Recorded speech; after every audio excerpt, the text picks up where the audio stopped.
www.radioticino.com.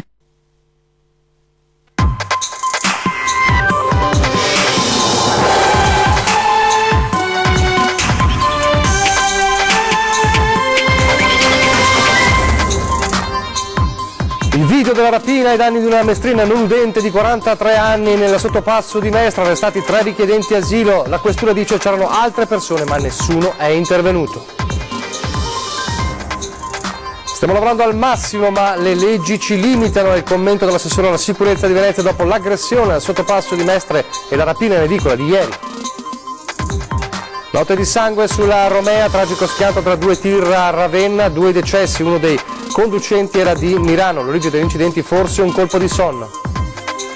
80 di Scorzene, il mirino dei truffatori con la tecnica del finto avvocato, un raggiro fortunatamente sventato grazie al tempestivo intervento dei carabinieri.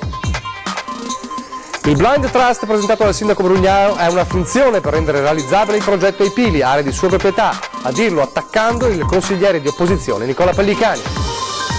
Noci, nocciole, canapa e bambù tra le nuove fonti di reddito per le aziende, cresce anche il numero degli investimenti, a dirlo il nuovo studio della CGA di Mestre.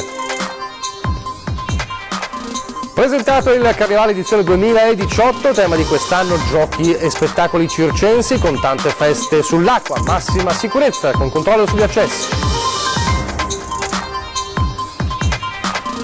Telespettatori di Antena 3, buonasera e ben ritrovati con la edizione veneziana dei nostri telegiornali che si apre parlando della cronaca, e la cronaca che ci porta a una terribile rapina consumatasi nel sottopasso ferroviario di Mestre in pieno giorno, in pieno centro città. 3 richiedenti asilo nigeriani arrestati dalla questura, una rapina immortalata da terribili immagini nel video della telecamera di sorveglianza, la vittima una 43enne e nessuno a quanto pare ha aiutato la donna. Nel video la dinamica iniziale della violenta aggressione, poi la fuga dei criminali, 3 richiedenti asilo, tutti nigeriani appena ventenni, mentre raccolgono la borsetta della loro vittima, una 43enne sordomuta di Mestre, picchiata, aggredita, presa a calci, strattonata a terra.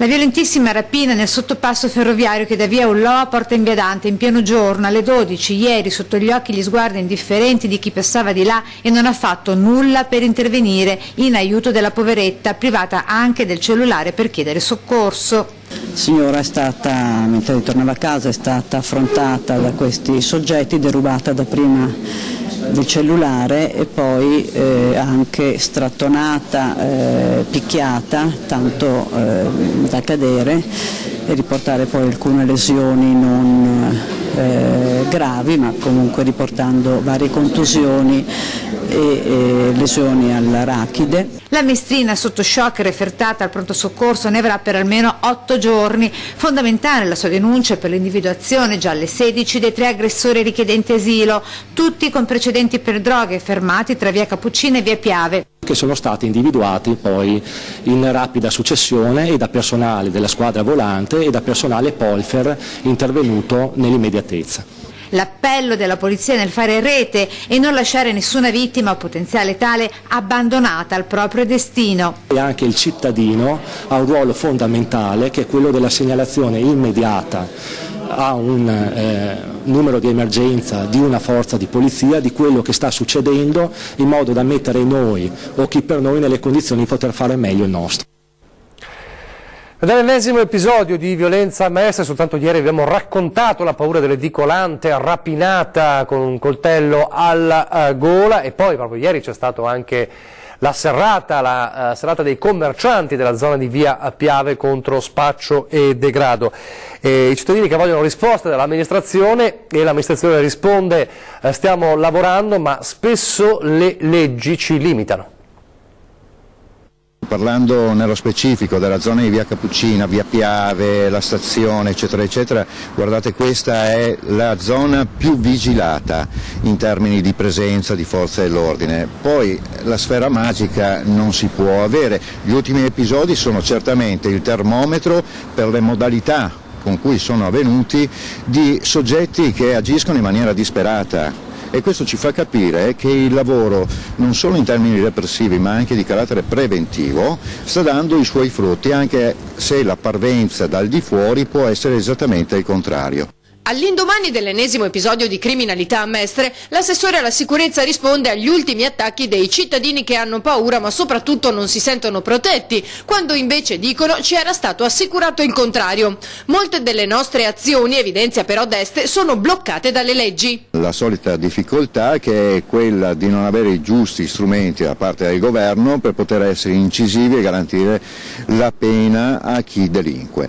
Quindi questo è il problema che continua a persistere e quindi che ci auguriamo che con il prossimo nuovo governo qualcuno di maggior buon senso si decida e consenta alle forze di polizia di fare bene il proprio lavoro e garantire l'ordine pubblico nella nostra città. Dal canto suo il Comune sta cercando di reagire con la messa in campo dell'esercito o l'aumento delle forze dell'ordine. Abbiamo tutta intenzione di insistere, tant'è che adesso faremo un nuovo bando per ulteriore assunzione di 40 agenti. I dati ci danno proprio favorevoli nel senso di aver svolto un importante lavoro anche in termini di rinvenimenti di materie stupefacenti.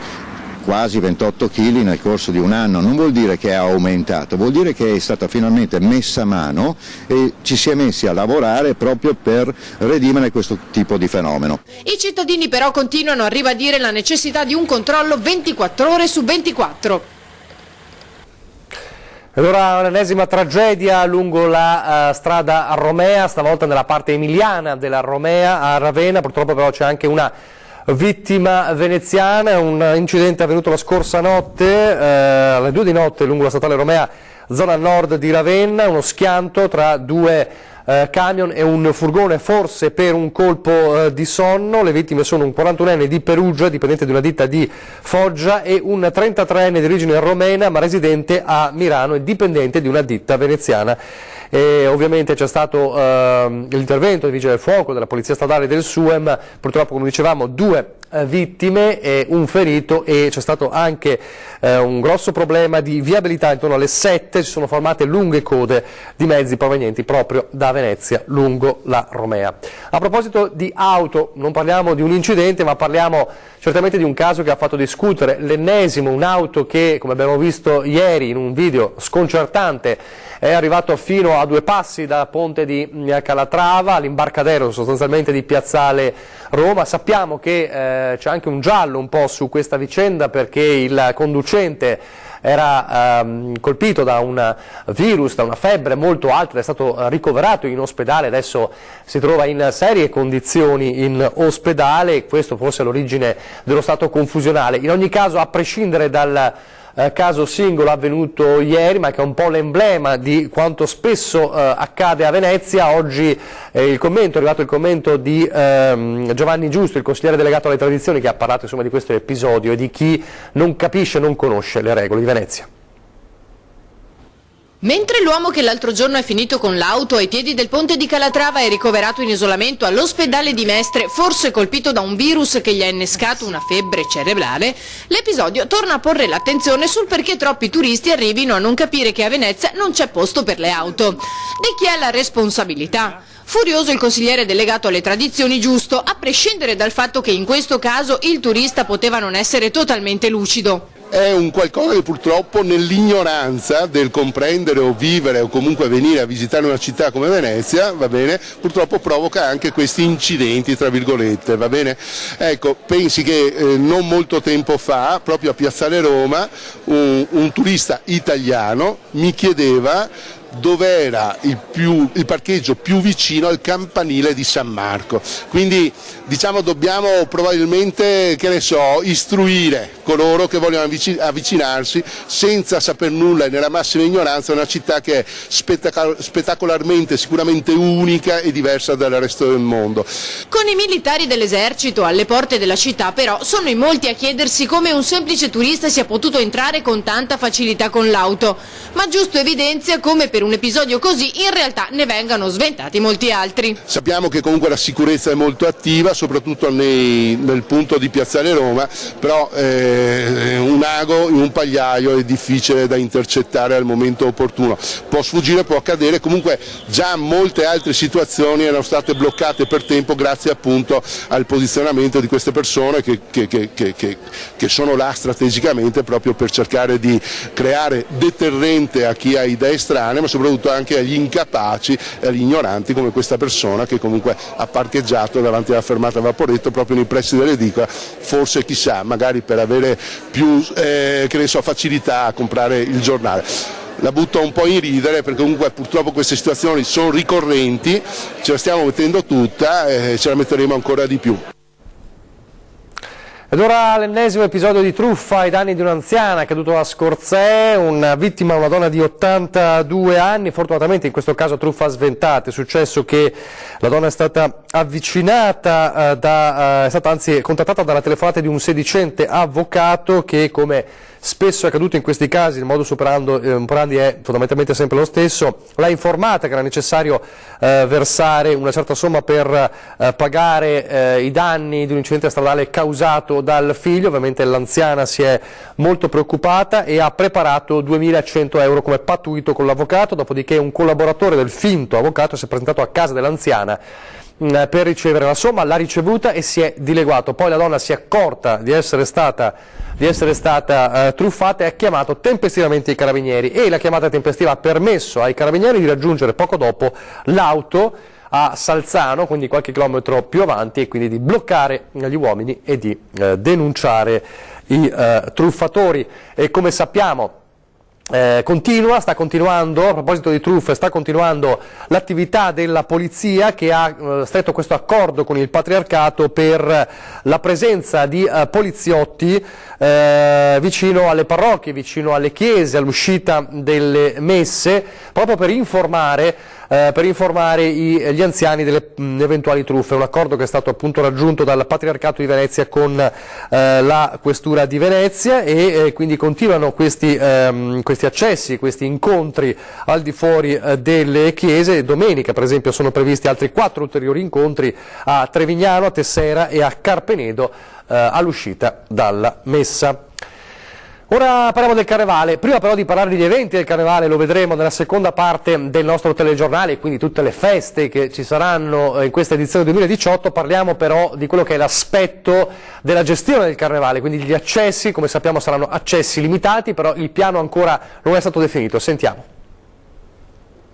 Base del buon risultato, anzi dell'ottimo risultato a Capodanno per la gestione della piazza, teniamo il punto da quel punto di vista, nel senso che ci saranno degli accessi limitati per rispettare quello che è il decreto legge Minniti, che voi ben conoscete, quindi la macchina, diciamo, ha avuto un buon rodaggio per Capodanno e intendiamo ripetere la stessa cosa. Avremo dei punti da tenere un attimo monitorati, che sono il ponte dell'Accademia, perché il ponte dell'Accademia è comunque accessibile ma in una sede ristretta, e poi non escludiamo il fatto che in momenti di massimo flusso si possa ricorrere anche a dei sensi unici pedonali. Con l'avvio del Carnevale il 27 gennaio la concentrazione sulla sicurezza sarà massima. Confermati gli accessi limitati, con il probabile utilizzo di una tecnologia speciale proprio per contare gli ingressi in area marciana e nelle zone calde del centro storico. Il piano definitivo sulla sicurezza però non è ancora pronto. Al vaglio ci sono molti aspetti importanti da non sottovalutare. Siamo ancora in definizione di tutto questo, abbiamo fatto riunioni anche stamattina, ne faremo altre nei prossimi giorni e poi arriveremo a un comitato ordine pubblico che definirà il tutto. Dopo dunque vedremo gli eventi del Carnevale. Adesso torniamo invece a una polemica molto forte e bollente in questi giorni con il sindaco di Venezia Luigi Brugnaro sul banco degli imputati per via del progetto Ai Pili, area da 40 ettari alle porte di Venezia. C'è l'attacco oggi in interpellanza presentata dal consigliere di opposizione Nicola Pellicani, che assieme all'ex magistrato Felice Casson ed ex candidato sindaco chiede un consiglio straordinario urgente sul tema. Il sindaco Brugnaro si deve dimettere. Il Blind Trust, una finzione presentata per rendere realizzabile il progetto Ai Pili, area di sua proprietà e di terreni tossici perché inquinati. Così il consigliere di opposizione Nicola Pellicani. Mi sembra un atto di grande arroganza nei confronti della città, non si è mai visto nella storia della Repubblica Italiana che un sindaco promuova un progetto immobiliare in un'area di sua proprietà. C'è un evidente conflitto di interessi che certo non può essere risolto e superato dai Blind Trust che ha presentato, che anzi sembra cucito su misura per rendere possibile questa operazione. L'area, comprata nel 2006 da Brugnaro per circa 5 milioni di euro da un bando fatto dal Demanio, vede ora protagonisti dell'operazione una società trevigiana con sede a Villorba e un noto imprenditore asiatico, Wong, già proprietario a Venezia di Palazzo Dunà e Puerio Papadopoli. Il sindaco pare sia interessato a vendere a questo grosso imprenditore l'area. Certo, una volta ha fatto il cambio di destinazione d'uso della superficie dei pili. Chiesto dall'opposizione un consiglio straordinario urgente per pretendere chiare spiegazioni del primo cittadino.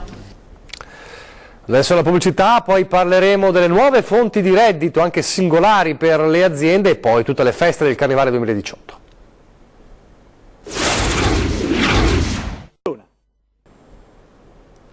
Rieccoci in studio, telegiornale di Venezia. Dunque, noci, canapa e bambù sono anche queste alcune tra le nuove fonti di reddito per le aziende. A dirlo allo studio, un nuovo studio della CGA di Mestre che ha promosso su questo anche un incontro oggi a Marcon assieme a Banca della Marca. Con la crisi scendono i consumi con trasformazioni culinarie e alimentari in atto anche qui nella nostra provincia, a dirlo lo studio della CGA di Mestre.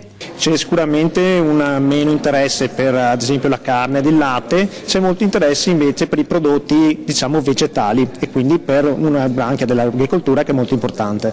Aumenta il numero degli imprenditori che investono in nuove colture. Culture alternative a quelle che sono ormai tradizionali, di grandi interessi e di grandi prospettive, come il nocciolo, il bambù, il lupolo, la canapa e il melograno. E così di riflesso cresce anche il numero degli occupati grazie a nuove forme di credito erogato come motore propulsore per la nostra economia. Questo è un momento in cui andiamo a dire agli imprenditori e alle istituzioni che c'è anche un'agricoltura diversa, non solamente a livello di aspetto vitivinicolo ma anche altre culture, per avere anche un nostro territorio veneto maggiormente coinvolto e più sostenibile. Ed ora il Carnevale 2018 che sarà l'insegna di giochi circensi e delle feste sull'acqua.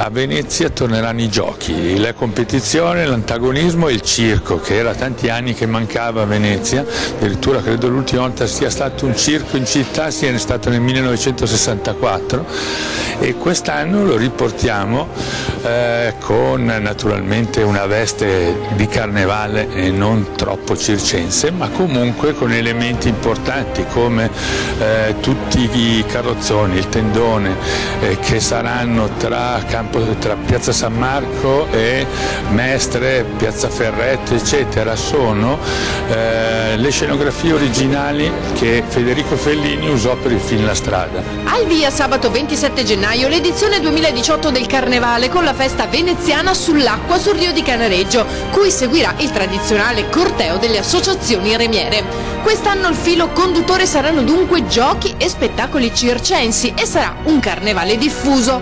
Con un forte irrobustimento in particolare di Piazza Ferretto, Marghera e tutte le zone della città di terraferma, senza ovviamente trascurare la tradizionale presenza e attività nel centro storico, nelle isole, anche al Lido e nelle isole della Laguna.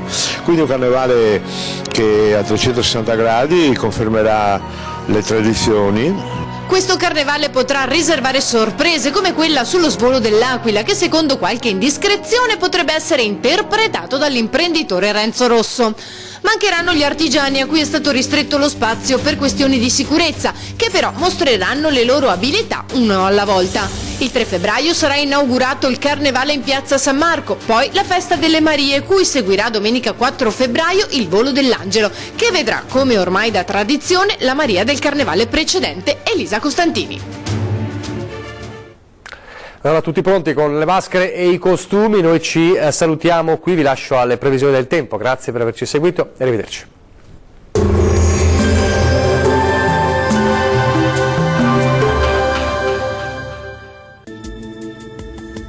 Ben ritrovati al meteo di Antenna 3. Bel tempo asciutto e stabile sulle nostre regioni, sarà un sabato ampiamente soleggiato un po' ovunque. Vediamo insieme il dettaglio del 13 gennaio.